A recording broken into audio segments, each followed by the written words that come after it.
to see what condition my condition was in. Yeah, yeah, oh yeah, what condition my condition was in. Hello everyone and welcome to the Bob Keller Hour. Like always, it's not going to be an hour long because I know you have better things to do than sit and listen to me for an hour. What I want to talk to you about today is technology and the internet and how it affects our lives. I read a quote not too long ago that said, with the advent of the internet, we can choose to be whatever we want. And it's a shame that people choose to be stupid. Now, I'm not going to sit here and call anybody stupid or point fingers because I do a lot of these same things that I'm going to talk about here. But you know, we have kind of let the technology and the computers take over our lives and do simple things that we used to do for ourselves, but we no longer do. You know, there's an old saying, if you don't use it, you're going to lose it. And I'm afraid we are going to lose it. We're going to start losing our memory on things.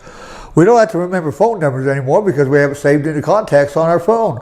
We don't have to remember dates anymore. We don't have to remember appointments. We don't have to remember birthdays, anniversaries. Don't have to remember holidays. You know, it's all in our calendar. And, you know, there are some holidays that we probably want to remember. One that comes to mind is on February 1st. It's called Go to Work Naked Day. And, you know, I can see you want to remember that holiday for maybe two reasons. One, maybe you want to go to work naked. And two, maybe you want to be prepared for what you're going to see when you get there. I know I sure would. But, you know, we let things like that be taken care of by the technology and the computers we have, so we don't have to do it. You know, we have the world and all this knowledge at our fingertips, literally, a keypad on our phone or on our tablet or the keyboard to our computer. But we seem to ignore that and let it go. You know, I've asked people questions, hey, do you know what this is? And they say, well, I don't know, why don't you just Google it? Well, I don't know, but I thought maybe I'd just talk to a human for once and see if they could tell me. And you know, you get to thinking about some of the things people put on chat boards, and they're not too smart, some of them. You know, I've even seen people on there ask for medical advice. Well, come on, people, medical advice?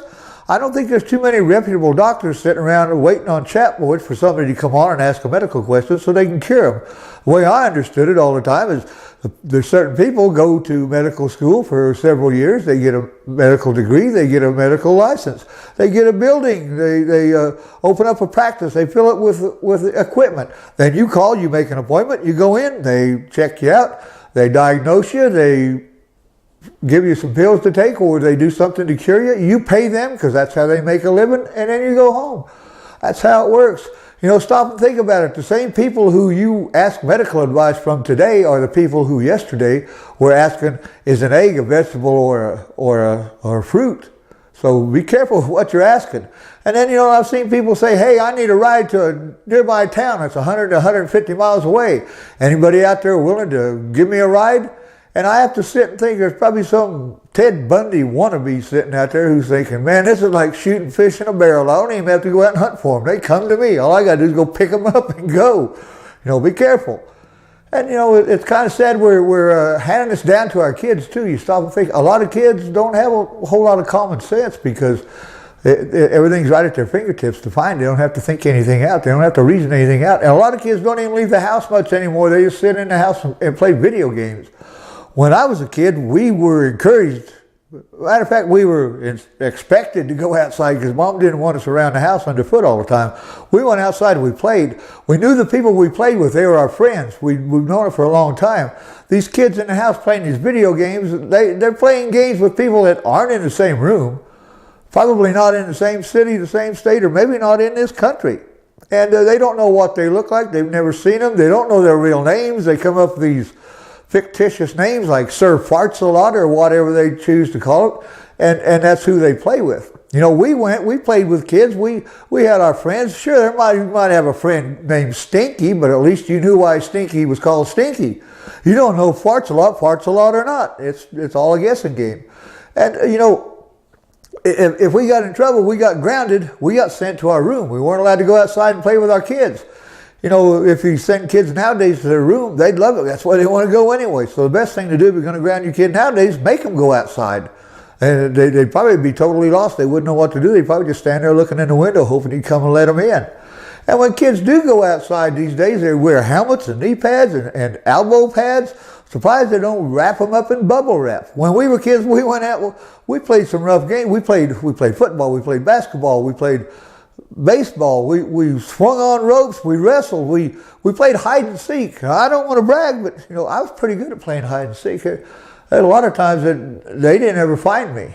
And, you know, I don't know, maybe I wasn't good at hiding. Maybe they just didn't bother looking for me. Well, I digress. We'll think about that later. But, you know, we got hurt when we were kids. We're bound to the way we played. But, you know, and I got a few head injuries when I was a kid. Hell, that's obvious. You can tell that. But we were tough. We wiped some dirt on it. We walked it off. We kept on going. We were tough. Kids nowadays get a little bit of a hurt on them, and you know, it's the end of the world. And, you know, kids get trophies nowadays just for showing up, called a participation trophy.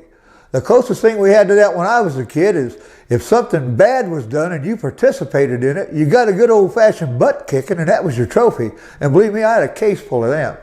So I know what that's all about. So, you know, I feel bad for kids these days because they don't know anything outside of that video game and the inside of their house. Hang on just a minute.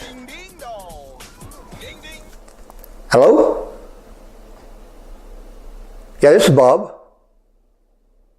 Tomorrow? Yeah, how about around 2 o'clock? Okay, I'll be there. Okay, bye. That was Area Mental Health Center. Want me to come in for an interview. I don't even remember applying for a job.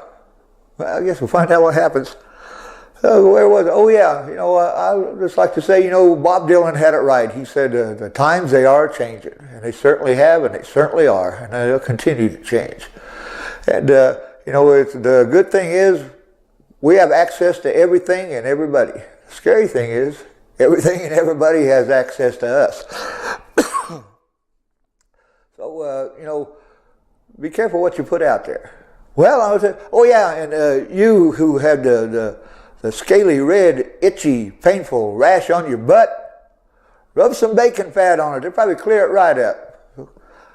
Thanks for watching. Until next time, have a good one.